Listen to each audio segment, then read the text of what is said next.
नमस्ते श्रोताओं, प्रस्तुत है मालती जोशी जी की कहानी अंतिम संक्षेप। प्रातः से ये फ़ोन के पास ही बैठी थीं। उनकी हर चंद कोशिश यही थी कि सावित्री या सुखलाल फ़ोन न उठा लें।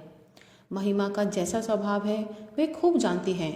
तैश में आ जाती है तो सामने कौन है इसका भी उसे होश नहीं रहता। और तभी घंटी बजी। ट्रेंग। उन्होंने लपक कर रिसीवर उठा लिया, पर उधर से सिवा डायल टोन के कोई आवाज़ नहीं आई। तभी सुखलाल ने आकर सूचना दी, भाभी जी आई हैं। वे चौंकी, तो यह घंटी फ़ोन की नहीं दरवाजे की थी। वे अपने में इतनी खोई हुई थी कि उन्हें दोनों का अंतर भी पकड़ में ना आया। तो महिमा मई अब सशरीर पधारी हैं। आतंक से वे सिहर उठीं। बहू ने आकर पैर छुए तो उनसे आशीर्वाद भी देते ना बना। सुखलाल, जरा 2 कप चाय तो बना, और देखो चाशनी मत बना देना, बहू रानी कम शक्कर लेती हैं। हमें पता है, सुखलाल ने तुनक कर कहा और किचन में चला गया। उसका इरादा तो वहीं खड़े खड़े कुछ देखने सुनने का था, पर यहाँ तो वे नहीं चाहती थीं। माना कि नौकरों से कुछ छिपा नहीं है, फिर भी उनके सामने प्रदर्शन अच्छा नहीं लगता। कैसी हो महिमा? उन्होंने वार्तालाप का औपचारिक शुभारंभ किया। बच्चे कैसे हैं? ठीक ही हैं, महिमा ने बेरुखी से कहा। आप तो यह बताइए कि अपने लाडले को कहाँ छुपा रखा है? छुपाऊंगी क्यों? वह क्या चोरी करके भागा है? तो फिर बारंबार माँ के आंचल में मुंह छिपाने क्यों चले आते हैं? तो क्या आधी रात को हंगामा करके जगहसाई करवाएगा? लड़ने पर आ जाती हो। तुम्हें ना तो पड़ोसियों का होश रहता है और ना नौकरों का। कितनी बार समझाया होगा कि बच्चे अब बड़े हो रहे हैं, उनका तो ख्याल किया करो। आप तो बस हर बात मुझसे ही कहती रहिए। कहने लायक बात होती है तो उससे भी कहती हूँ। खाक कहती हैं। आपकी शह पाकर ही तो वे इतने बेलौस बेखौफ होते जा रहे हैं। एक बार दरवाज़ा मत खोलिए, अपने आप ठिकाने आ जाएंगे। उनका मन हुआ कि कह दें, पति के मुंह पर दरवाज़ा बंद करने का हौसला पत्नी के पास हो सकता है, माँ ऐसा कलेजा कहाँ से लाए। सौभाग्य से उसी समय चाय आ गई और वे इतनी कड़वी बात कहने से बच गईं। महिमा ने नाश्ता छुआ तक नहीं, बस चाय के 2 घूंट भरे और उठ खड़ी हुई। चलती हूँ मम्मी जी, बच्चे घर में अकेले हैं। मैं तो बस इतनी तसल्ली करने आई थी कि श्रीमान जी सकुशल पहुँच गए हैं। बीबी हूँ ना, इतनी चिंता तो करनी ही पड़ती है। उसका एक एक शब्द उनके मन पर कोड़े की तरह पड़ रहा था, पर उन्होंने कोई उत्तर नहीं दिया। उसके पीछे चलकर दरवाजे पर आ खड़ी हुई। उसी समय कुसुम सामने से निकली, शायद सब्जी लेकर लौट रही थी। देखते ही बोली, यह क्या भाभी जी, अभी आई अभी चल दी? खाना वाना खाकर जाती। तुम खिला रही हो क्या? महिमा के स्वर में तुर्शी थी, पर कुसुम को कोई फर्क नहीं पड़ा। उसी अल्हड़पन से बोली, ये कौन बड़ी बात है, हम खिला देंगे। हलवा पूड़ी न सही, दाल रोटी तो बन ही सकती है। सच्ची भाभी जी, आज तो हमारे यहाँ झूठन गिरा कर ही जाइए। बताइए कौन सी सब्जी पसंद है? अभी तो ठेला बहुत दूर भी ना गया होगा। फिर कभी आ जाएगी, अभी बच्चे घर में अकेले हैं ना। उन्होंने महिमा की ओर से जवाब देकर इस चुगलबंदी को विराम दिया। फिर बहू से बोली, आओ, फाटक पर खड़े रहते हैं, वहीं रिक्शा रोक लेंगे। मम्मी जी, एक बात कहूँ? रिक्शे की प्रतीक्षा करते हुए महिमा ने पूछा। कहो। आपके सुपुत्र सिर्फ आपके लिए ही यहाँ नहीं आते, किसी के मीठे बोल भी उन्हें खींचते हैं। अपनी कमजोरी ढकने के लिए महिमा का यूं दूसरों पर लांछन लगाना उन्हें अच्छा नहीं लगा। अतः वे बोली, महिमा, मीठे बोल तो कोई भी बोल सकता है, उसमें पैसे थोड़े ही लगते हैं। फिर भी मैं नहीं बोलती, यही ना? महिमा ने कहा। उसी समय एक खाली रिक्शा वहां से गुजरा तो उसने रोक लिया और बैठकर चल दी। सास की अंतिम बात ने उसे इतना नाराज कर दिया था कि उसने विदा लेने की भी जरूरत नहीं समझी। कमरे में लौटते हुए उन्होंने अनुभव किया कि उदासी के बावजूद वे बहुत हल्का अनुभव कर रही हैं। मन पर एक बोझ था जो उतर गया है। सुबह से एक तनाव, एक आशंका से वे ग्रस्त थीं। महिमा के फोन की यातना भरी प्रतीक्षा ने उन्हें थका दिया था। महिमा खुद आई और बरसकर चली गई। अब अगले किसी प्रसंग तक उससे सामना होने का खतरा नहीं रहा। वे इत्मीनान से आराम कुर्सी पर पसर गईं। समय काटने के लिए मैं कुछ ना कुछ बुनती ही रहती हूँ। अभ्यासवश वह पुलिंदा भी उन्होंने उठा लिया पर बुनने का मन नहीं हुआ। कमरे की खिड़की से पिछवाड़े का आंगन नजर आ रहा था। वे उधर ही देखती रहीं। कुसुम रस्सी पर कपड़े सुखा रही है। कुसुम को देखते ही उनका मन उमंगने लगता है। गजब की है ये लड़की, दिन भर फिरकनी की तरह घूमती रहती है, पर मजाल है कि कभी मुंह लटका हुआ मिला हो।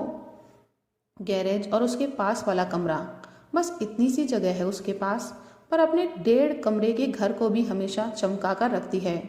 खुद तो साफ सुथरी रहती ही है, पति और बच्चों के कपड़े भी हमेशा लकदक मिलेंगे, और जितनी मिठास उसकी बोली में है उतना ही स्वाद उसके हाथ में है। कई बार लगता है काश उनकी बहू भी ऐसी ही सुशील, सौम्य और सुघड़ होती। शायद इसीलिए महिमा को कुसुम फूटी आंख नहीं सुहाती, हमेशा उससे चिड़ी ही रहती है।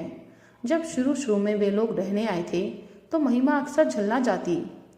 ये क्या भला पाल ली है मम्मी जी आपने, इतनी दूर से हम लोग मिलने आते हैं पर जरा भी प्राइवेसी नहीं मिल पाती, बच्चे अलंग हुड़दंग किए रहते हैं। इससे तो अच्छा था किसी ऑफिस को ही ये कमरे उठा देती, ढंग का किराया तो आता। हाँ, किराया तो आता, पर ऑफिस वालों से रौनक तो नहीं होती ना बहू रानी, वह तो बाल गोपालों से ही होती है।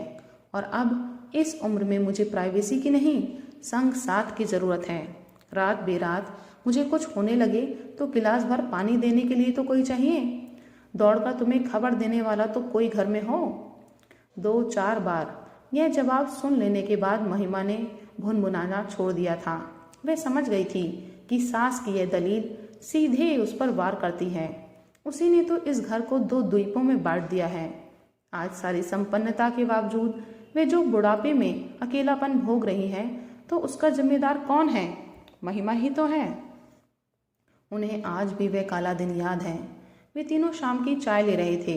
उन्होंने दिन भर खटकर मटर की कचौड़ियाँ बनाई थी, पर मनीष प्लेट जुटार कर ही उठ गया था। माँ की मनुहार को भी वे अनसुना कर गया था। उसके जाने के बाद महिमा ने सपाट स्वर में कहा था, मम्मी जी हम लोग इस संडे को शिफ्ट कर रहे हैं। शिफ्ट? क्या मतलब? हम लोगों ने शालीमार कॉलोनी में एक फ्लैट बुक कर लिया है। क्यों? उन्होंने पूछ लिया, पर दूसरे ही क्षण उन्हें लगा इस क्यों से बेमानी भी कोई शब्द होता होगा। साफ जाहिर है बहू अलग गृहस्थी बसाना चाहती है। ठीक है, उसके अपने सपने होंगे, अपने अरमान होंगे, लेकिन उसके लिए अलग से मकान लेने की क्या जरूरत है? महिमा, उन्होंने शांत स्वर में कहा, तुम अलग रहना चाहती हो सो खुशी से रहो, पर उसके लिए इतनी दूर जाने की, इतना पैसा फूकने की क्या जरूरत है? इतना बड़ा घर है, क्या इसमें 2 गृहस्थियां समा नहीं सकती? मेरी साफ गोई का बुरा ना माने मम्मी जी, पर ऐसे माहौल में मैं अपने बच्चे को जन्म नहीं दे सकती। कैसा माहौल? आपको तो शायद अब आदत हो गई है, पर जैसी महफिलें यहाँ जमती हैं, जैसे लोग बाबूजी के पास इकट्ठा होते हैं, उन्हें मैं बर्दाश्त नहीं कर सकती। महिमा, उनके स्वर में धार थी, तुम इस घर की पहली बहू तो नहीं हो। जानती हूँ मम्मी जी, पर वे जो मुझसे पहले आई हैं, कितने दिन आपके पास रही हैं? बस मेहमानों की तरह आती हैं और 4 दिन रहकर चली जाती हैं। मेरी तरह 30 दिन यहाँ रहना पड़े तो पता चले। अभी उसी दिन यहाँ होती तो मज़ा आ जाता। किस दिन की बात कर रही हो? अच्छा हाँ, उस दिन मेजर साहब जरा ज़्यादा ही बहक गए थे। मैंने तो उसी दिन तुम्हारे बाबूजी से कह दिया था कि अब घर में बहू आ गई है, ढंग के लोगों को ही घर में बुलाया करें। किस किस को रोकेंगी आप? और फिर बाबूजी खुद भी तो हाँ पीते हैं। पुलिस की नौकरी का तोहफा है, जब उस नौकरी का सुख भोगा है तो यह भी भुगत नहीं होगा। पर वे किसी को परेशान तो नहीं करते। 1 आध दिन का किस्सा छोड़ दो, पर उनके यार दोस्त भी आते हैं तो बाहर वाले कमरे में बैठे रहते हैं, और आप भीतर से उनके लिए बर्फ, नमकीन, काजू और पकौड़े भिजवाती हैं। नहीं मम्मी जी, यह वातावरण मुझे रास नहीं आएगा, मेरे संस्कार दूसरे हैं। इसके बाद उन्होंने कुछ नहीं कहा। कहने को था ही क्या। हाँ, एक कसक जरूर बनी रही, काश मनीष उनके सामने यह प्रस्ताव रखता, तब शायद उसमें इतनी कड़वाहट नहीं होती, पर उस बेचारी की तो हिम्मत ही ना पड़ी होगी। रात मन हुआ कि बाबूजी से बहू की करतूत बखान करे, पर चुप लगा गई। उनसे किस मुंह से कहती कि बहू आपके कारण अलग डेरा बसा रही है। उन्हें तो शायद विश्वास ही नहीं होता वे बेचारे खुद किसी लफड़े में नहीं पड़ते। मनीष ने अपनी मर्जी से शादी तय की। उन्होंने खुशी खुशी भावरे डलवा दी। बहू अपने साथ एक छल्ला भी नहीं लाई। उन्होंने तो कुछ नहीं कहा। बहू पर्दा नहीं करती, उल्टे सीधे कपड़े पहनकर घूमती है। 9 बजे तक बिस्तर में घुसी रहती है, रसोई में पाँव भी नहीं देती। उन्होंने कभी किसी बात के लिए टोका टाकी नहीं की, टीका टिप्पणी नहीं की। उनकी अपनी अलग दुनिया थी। सुबह की सैर, दोपहर में ताश, शाम को क्लब। इस रूटीन में खलल उन्हें नापसंद था। मौज में आते तो एक आध महफिल घर पर भी जमा लेते, पर उनकी सारी व्यवस्था सुखलाल देखता था। घर की औरतों को उससे कोई परेशानी नहीं होती थी। ऐसे निरुपद्रवी जीव के लिए भी महिमा न जाने क्या क्या कह गई। उनका मन इतना खट्टा हो गया कि फिर उसे मनाने की कोशिश भी नहीं की। 4-5 महीने बाद मृण्मयी का जन्म हुआ तो वे अस्पताल में बराबर महिमा के साथ रहीं। सारी परंपराओं का उन्होंने निर्वाह किया, पर बहू को घर आने के लिए नहीं कहा। वे दोनों स्वयं ही एक दिन 3 महीने की गदबदी बच्ची को लेकर बाबूजी से आशीर्वाद लेने आए थे। बाबूजी ने बच्ची को गोद में लेकर ढेर सी आशीषें लुटाई थी, 1.25 तोले की चैन भी दी थी। फिर जब तन्मय हुआ तो उसे भी अंगूठी पहनाई गई। मतलब यह कि रस्मों रिवाज सब पूरे होते रहे, पर बाल गोपालों की किलकारियों से घर सूना ही रह गया। जब बहू का पांव भारी हुआ था, उनका मन सपने बुनने लगा था। यूं तो सतीश के भी 2 बच्चे थे, पर उनका तो स्पर्श भी उन्हें याद नहीं है। कस्बे की लड़की है सुषमा, पर अमेरिका जाकर जैसे वहीं की हो गई है। बच्चों को ऐसे सहेज कर रखती है कि जैसे यहाँ सांस भी लेंगे तो बीमार हो जाएंगे। उन्हें तो प्यार करते भी डर लगता है कि कहीं कोई छूत न लग जाए।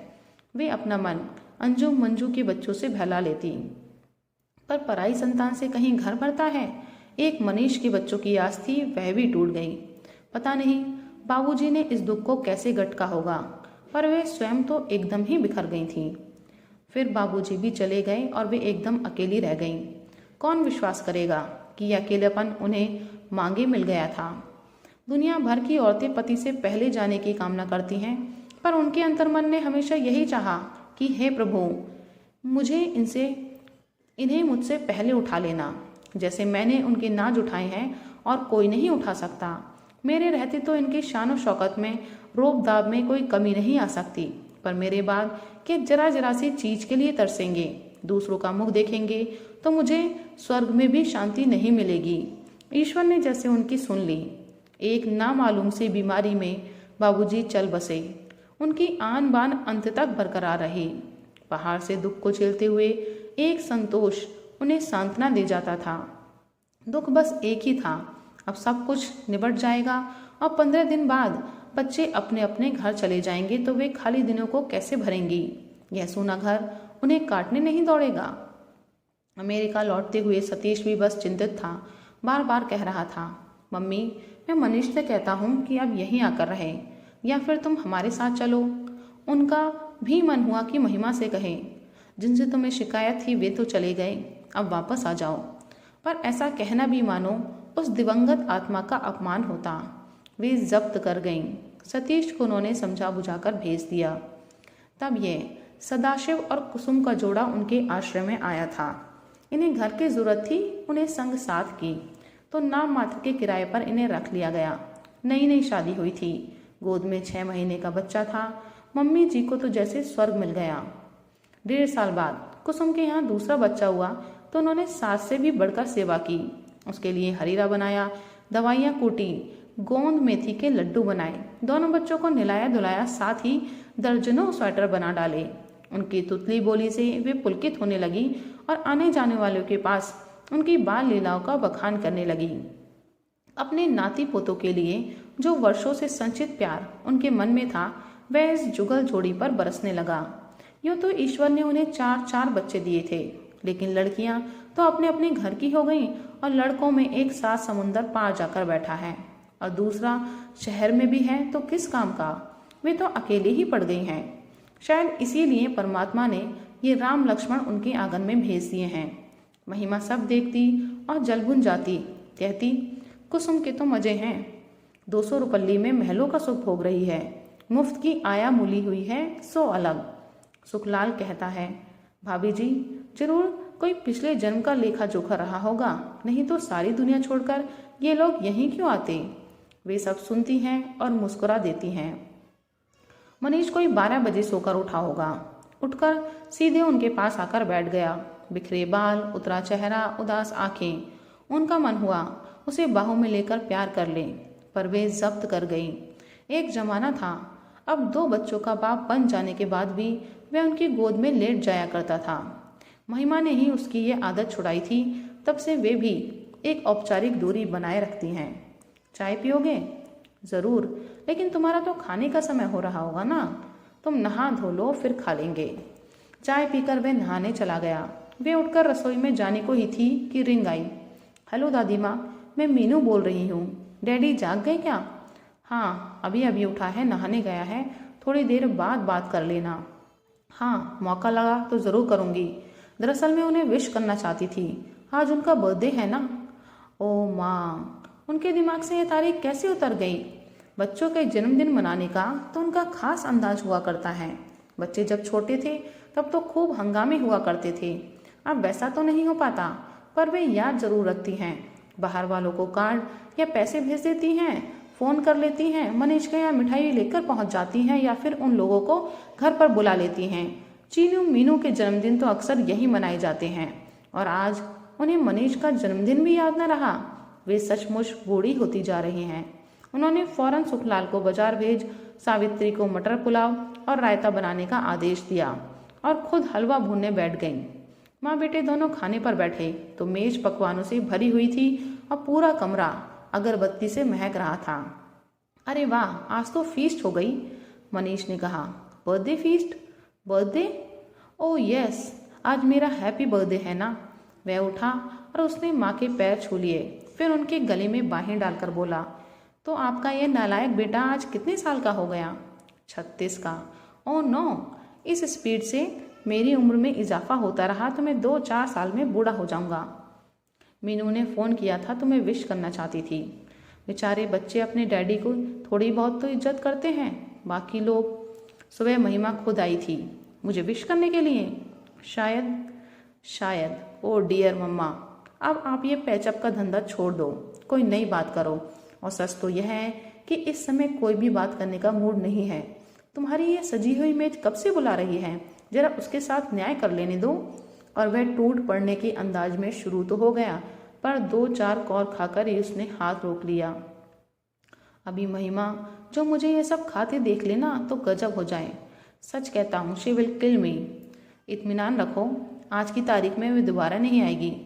तो क्या हुआ, ये डॉक्टर लोग डरा देते हैं ना। एक तो तगड़ी फीस लेते हैं, ऊपर से भूखा मारते हैं।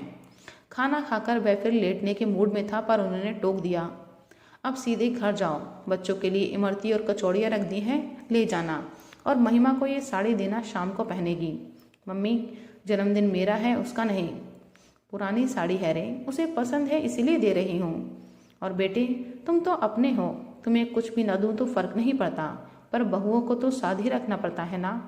वाह, क्या कहने हैं, कितनी बहुएं साथ दी आपने, जरा बताइए तो। मनीष ने हंसकर कहा, पर उसकी आंखों में उदासी के डोरे छलक आए थे।